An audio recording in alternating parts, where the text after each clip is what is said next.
Todo aquele, pois, que escuta as minhas palavras e as pratica, assemelhá-lo-ei ao homem prudente que edificou a sua casa sobre a rocha. E desceu a chuva, correram rios, assopraram ventos e combateram aquela casa. Porém não caiu, porque estava edificada sobre a rocha. E aquele que ouve as minhas palavras e não as cumpre, compará-lo-ei ao homem insensato que edificou a sua casa sobre areia. E desceu a chuva, correram rios, assopraram ventos, combateram aquela casa e ela caiu, e foi grande a sua ruína. Mateus 7, 24 a 27. Jesus mesmo nos disse que seríamos afligidos neste mundo, que sofreríamos, que seríamos maltratados, perseguidos e até mortos pelo amor ao seu nome. Mas se perseverarmos, seremos consolados com grande glória. Nós teríamos o privilégio de vermos o nosso Salvador face a face, de gozarmos com Ele uma eternidade maravilhosa e termos o nosso nome pronunciado pelos seus lábios. Eu te pergunto, meu irmão, tem glória maior do que essa? A glória maior do que essa de vermos o nosso Senhor face a face? Porém, para isso, meu irmão, devemos suportar as aflições. Devemos nos manter firme perante as dificuldades. Não é uma tarefa fácil, mas é possível. Ele não mentiu, ele disse que nós sofreríamos. Ele disse que nós seríamos perseguidos e até mesmo mortos por amor ao seu nome, porque ele disse: o servo não é maior que o seu senhor. Se me perseguiram, também perseguirão a vós. Então, o mundo daquela época odiava Jesus, assim como o mundo hoje nos odeia e nos persegue também. Por que você quer ter uma vida cheia de paz, somente alegria, sem luta, se Jesus não teve isso? Ele mesmo disse: tenho-vos dito isso, para que em mim tenhais paz. No mundo tereis aflições, mas tende bom ânimo. Eu venci o mundo. João 16:33. Ele mesmo já disse aqui. Ele vai nos livrar da luta? Não. Mas ele vai estar com a gente. Porque ele venceu, então nós venceremos. Eu te faço uma pergunta aqui. Você quer uma promessa de uma vida nessa terra sem dor? Sinto muito em te responder, mas isso não existe. Na parábola que lemos aqui, da casa edificada na rocha e a outra na areia, vemos que Deus não livrou o homem que construiu a casa na rocha da chuva. Ele não livrou ele da chuva. Pelo contrário, ele permitiu que a chuva viesse com toda a intensidade. Assim é Deus conosco hoje. Ele permite que as adversidades cheguem à nossa porta para provar-nos. Ele nos coloca na chama mais ardente para nos purificar e nos limpar, nos preparar para a grande obra que Ele tem para cada um de nós, meus amados.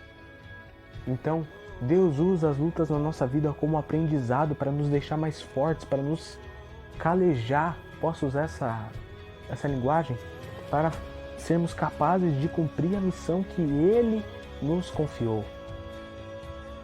Havia um homem, meus amados, que trabalhava na purificação de minérios, pedras preciosas e tudo isso. Onde o trabalho dele era colocar os minérios em uma ardente chama para que os purificasse, mas um fogo muito quente mesmo. E um dia lhe perguntaram: como você sabe quando o minério está purificado?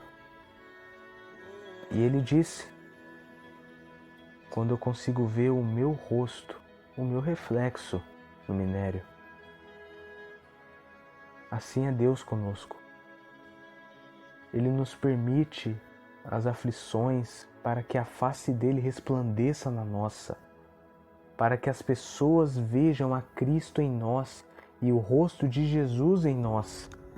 O apóstolo Paulo entendeu isso e ele disse lá em 2 Coríntios 3,18: Mas todos nós, com o rosto descoberto, refletindo como um espelho a glória do Senhor, somos transformados de glória em glória, na mesma imagem, como pelo Espírito do Senhor. Deus nos permite passarmos por sofrimentos para que nós venhamos cada dia nos parecer mais com Cristo.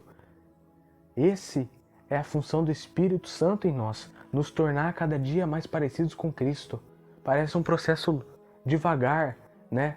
Você aceita Jesus e você pensa, nossa, já fazem tanto tempo, mas algumas semanas, às vezes, né? Alguns meses e você não mudou nada em mim. Mas se com o tempo você olha para trás e você vê o quanto que você mudou. Eu falo por mim mesmo, quando eu aceitei a Cristo, eu falava, não estou sentindo nada de diferente. Não senti nada. Eu tô o mesmo de antes. Engano meu, mas eu não sabia que eu já estava sendo transformado. Assim, do momento que você aceita Jesus Cristo como seu único e suficiente Salvador, o Espírito Santo vem habitar em você e ele vai mudando as coisas dentro de você. Hoje eu olho para trás e eu vejo tanto que eu mudei, mas não foi uma mudança radical, foi um processo, foi devagar. E assim conosco, para que um dia sejamos perfeitos como Ele é perfeito, como Jesus é perfeito, como o Senhor é perfeito. Ele diz isso em Mateus 5,48. Por isso, devemos permanecer firmes, independentemente das circunstâncias em nossa vida. Nós devemos passar dando glória a Deus em todo momento. Principalmente, marca isso que eu te disse agora, principalmente nas dificuldades. Em Tiago 1,12 diz, feliz é o homem que persevera na provação, porque depois de aprovado receberá a coroa da vida que Deus prometeu aos que o amam. Nós devemos passar pelas provas, dando glória a Deus. Eu sei que é difícil, mas é possível. Mas é possível, porque Ele fez isso, Jesus, Ele passou pelas dificuldades, mas Ele sabia que Deus o auxiliava, que Deus o ajudava. E é assim conosco hoje. Quando a chuva vier, trazendo para a parábola que nós estamos lendo, nós devemos confiar na casa. Lógico, eu estou usando uma figura, não confie em uma coisa material, mas quando eu digo a casa, confie no alicerce que está a casa. A rocha é Cristo. Então nós devemos confiar. Até porque as dificuldades e bênçãos, dias alegres e tristes, vêm para todos, ímpios e justos. Mateus 5,45 Para que sejais filhos do vosso Pai, que está nos céus, porque faz que o sol se levante sobre maus e bons, e a chuva desça sobre justos e injustos.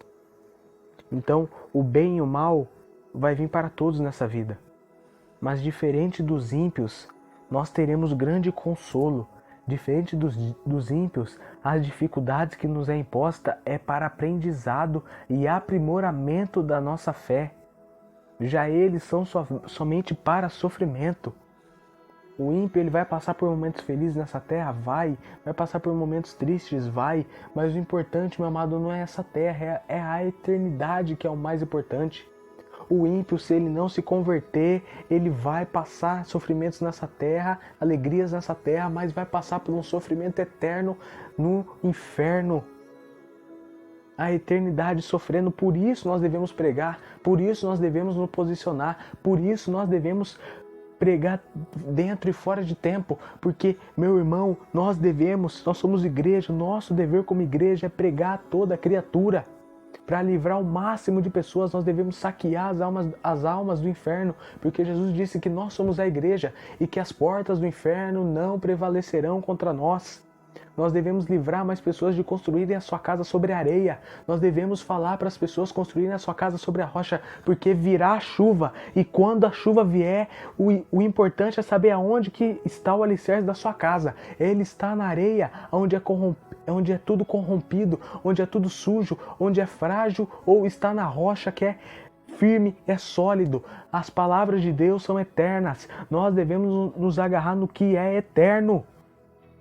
Não devemos nos agarrar no que é perecível. Quando você pega e marca alguma coisa na areia, o vento bate e some. Mas quando você grava algo numa rocha, aquilo fica. Anos e anos e anos e anos. Por isso nós devemos fazer o nosso papel de igreja e livrar o máximo de pessoas desse sofrimento. Porque muitos sofrerão eternamente. Nós devemos avisar para as pessoas isso, nós devemos pregar, devemos fazer o nosso papel de igreja. Porque eu te digo, uma coisa é você passar pelas dificuldades sozinho, uma coisa é você passar pelo vale da sombra da morte sozinho, outra é você passar pelas dificuldades com Jesus ao lado, é passar pelo vale da sombra da morte com Jesus ao lado, porque Ele segura na tua mão e Ele não te deixa cair. Mesmo que esteja tudo escuro, você não esteja vendo nada, Ele fala, minha palavra é lâmpada para os teus pés. Devemos nos alegrar nas dificuldades, porque Deus está nos sustentando e nos dando força para suportarmos as adversidades, suportarmos os problemas.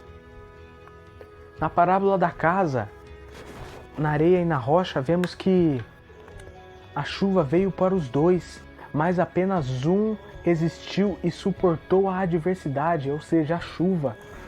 Hoje em dia é assim ainda. O crente e o não crente, ambos passarão dificuldades, mas apenas um é capaz de se alegrar e prevalecer contra elas. Esse é o crente. Lógico, usando entre aspas, o crente, o cristão, o que realmente aceita Jesus, que é convertido de coração. Porque o crente será aperfeiçoado dia após dia. E o ímpio perdido dia após dia se não se arrepender. Por isso nós devemos fazer o nosso papel de igreja. Devemos nos fortalecer, sim. Nós devemos pregar. Mas para pregar nós devemos estar fortalecidos. Porque a Bíblia diz, por que você fala de tirar o cisco do olho do teu irmão se você não olha a trave que está no teu olho, o tronco que está no teu olho? Então se fortaleça primeiro, depois vá falar aos outros. Vá falar aos outros. Porque creio eu, né, se alguém estava vendo de fora, via aquela grande chuva, os ventos e tudo, e via aquelas duas casas e falava, vixe, aquelas duas casas vai cair, não tem como. Né? E lá dentro, o que construiu sobre a rocha falando, nossa, a chuva tá brava, ele escutando a chuva caindo no telhado, os ventos batendo na porta, nas paredes, e ele falava, tá, a chuva tá difícil. Ele poderia até estar com um pouco de medo, mas ele não se desesperou, porque ele lembrava das horas e horas que ele gastou construindo aquele alicerce, furando aquele alicerce, as horas e horas que ele limpou o suor do rosto, que ele cansou, que ele colocou a cabeça na sua cama e já dormiu de tanto cansaço, que a sua mão calejou, que os seus braços não aguentavam mais de tanto cavar pedra. Mas ele falou, valeu a pena, porque agora eu sei que essa chuva não vai derrubar essa casa. E do outro lado, o que construiu sobre a areia, ele falando, meu Deus, a minha casa não vai aguentar essa chuva.